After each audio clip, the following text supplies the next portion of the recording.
This last question is going to be addressed to both of you. This will be part of your closing statement in 5 minutes. We'll start with you, Mr. Tubbs.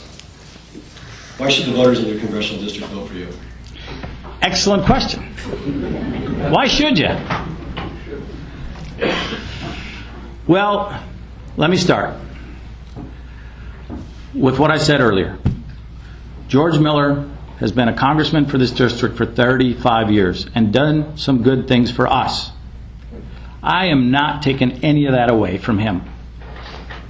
What I am saying is the future, the 21st century that we are living in, has some big challenges ahead.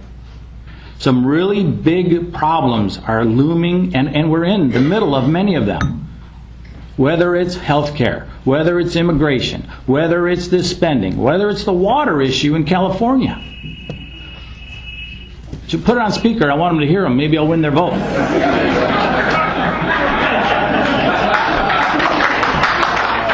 All of these issues have been building over all this time. And it's going to take fresh ideas, people with different experiences. Because what's been working in Washington for the last several decades, helping some things, but not addressing the looming issues that we have before us. We cannot keep doing things the same way that we've been doing them. These big spending ideas that take more of your tax dollars, add up to more deficits, are not going to work. I talk about it. We've been on the Niagara River, and it's been calm, it's been nice, and our leaders have been saying, keep going this way, it's all good. The problem is there is those waterfalls ahead, and we're going towards them.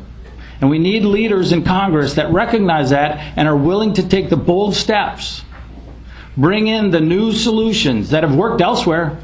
I have done this budget philosophy that I talked about in the military, in my small business, and in my family. It works, and it will work in Washington. It's having the will to say no more spending on this stuff. It's having the will or the energy and the creativity to say, here's a better idea. Here's a way we can get this done and do it cheaper and better. This is the 21st century. We can get it done. Folks, why you should vote for me is because, yes, I'm a Republican, and I have no problem telling you that. But I am a Republican that comes from a background that gives me a lot of experience, life experience, as well as professional experience to understand you and your concerns. I am a normal guy with some extraordinary experience. And so when I go to Washington to represent you, I am going to be fighting for each one of you in this room. These people, I love them, I know them, lots of them here. I feel the same way about you. And I will fight for you and for what's best for you. Well, we'll disagree on some things. Absolutely. We will disagree on some things. But you know where I'm coming from. You know that my number one priority is to put our financial house in order, so our children have the same opportunities, the same American dream that I got to live. I'm a kid that grew up on welfare. I'm a lieutenant colonel in the United States Air Force, an airline pilot. I've got a wonderful life. I'm not rich, no way, but I'm doing okay, and my kids are having a great life. I want to make sure my grandkids have a great life. Right now, I don't see it happening if this red is allowed to continue. Why I am asking for your vote and why you can have the confidence in me to represent you is because you know from today forward that this is my priority. This is what I'll go to Washington to work on. It will be shared sacrifice, but if we just spread it out across to everybody, if we work on it together and appropriately, I'm not asking the poor to pay the equal amount as the rich. It's got to be equal. But we all rely on the federal government too much. And the federal government spends too much and borrows too much. It has to stop. When I hit the ground running on January 5th as your congressman, That is what I'm going to do for you, and that is why I'm asking for your vote. Thank you very much.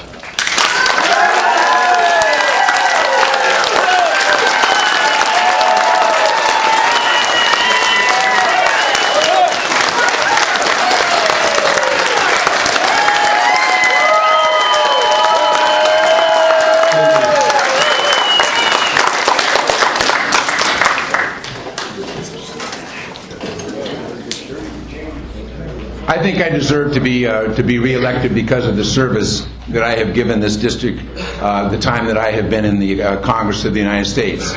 I've been there to make the tough choices, to make the tough fights on behalf of working families and behalf of the economics of this district over those years.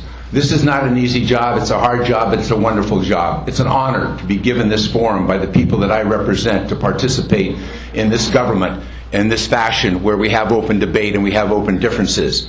But you do have to make some tough choices. I appreciate that Rick Wundt doesn't like the 1099 provision of the health care law, but his entire party voted against the repeal of that, even though the Chamber of Commerce and the NFIB small businesses supported it. They preferred to have the political issue as opposed to the solution. I appreciate he's against the privatization of Social Security, except his entire party is on record for the privatization of Social Security and changing Medicare to a voucher program. So this isn't about, quote, abstract solutions. These are about tough choices that you have to make. I appreciate he would go to Washington and raise hell in Washington at his desk and pound on the desk to get the ships from the mothball fleet to Vallejo. The problem wasn't in Washington. The problem was finding a private sector company that had the financial wherewithal to make the bid. We do this in the private sector. We don't do this in the government. The problem was here in the private sector. I know this district. I grew up in this district. I've worked in the refineries. I worked in the canneries. I worked on road crews. I worked as an operating engineer. I worked on tugboats. I worked on oil tankers in this bay. I worked every moment of my spare time. My wife and I have been married for 47 years. I've had to work from the get-go. And I understand what it means to work and to hold the job together and to hold the budget together. I appreciate he balanced a military budget. It's almost an oxymoron. There's so much money flowing into the military. If you can't budget that budget, you can't balance any budget. They never saw a reduction. So let's just understand, there's a world of difference between that and trying to deal with this. You're looking at the only person in Congress that wrote legislation that was introduced by me as a progressive member of Congress, took a lot of heat, that said we should be on pay-as-you-go. If you believe something's so important, either raise taxes or cut another program. It took me 10 years to get that passed into law. As a result of that, for the first time since World War II, America had 3 years of balanced budgets, and we handed off a surplus to George Bush with a projected surplus of $5 trillion. What is the first thing the Republicans did when they came into control of the Congress with George Bush? They repealed pay-as-you-go. Because just like Rick Tubbs, they wanted to give a tax cut to the wealthiest people in the country, but they didn't want to be held accountable for it. When I passed the law to lower the interest rates for those students and their families taking out loans, to increase the Pell Grant so middle-class families can have help with college, every nickel of it was paid for in a knockdown fight with the big banks and the lenders of this country to end the subsidies that we were giving them to loan the government's money to the students. George Bush the first said these were wasteful subsidies. Bill Clinton said these were wasteful subsidies. George Bush II said they were wasteful subsidies. Barack Obama was the first president that had the courage to get rid of them and recycle them on behalf of America's families. No deficit to that program. In fact, $10 billion contributed to the deficit of that program. So what do we have? We have a major investment in our community colleges. We have a major investment in America's families and its students and the future of its education system. That's very important. We also believe that driving driving small businesses will help us with the deficit. So we provided 8 tax cuts in this last year to small businesses. A payroll tax cut to help with hiring, one of the most successful programs. It ran out of money because so many small businesses used it 8 months ago, and the Republicans still haven't let us take a vote on it to replenish it so the banks and the small businesses can engage in hiring. Net operating losses, to help small business recover the taxes they paid when times were good, to help them stay in business today and to be able to buy inventory to stay in business. Change the expenses rules, increase the amount that you can immediately expense. Change the depreciation rules to increase the amount that can be accelerated depreciation. And in fact, I tour businesses all the time when I'm home that have started to take advantage of the few things we were able to pass.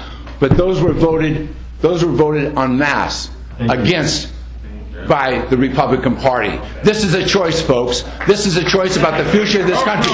Working families, working people, or the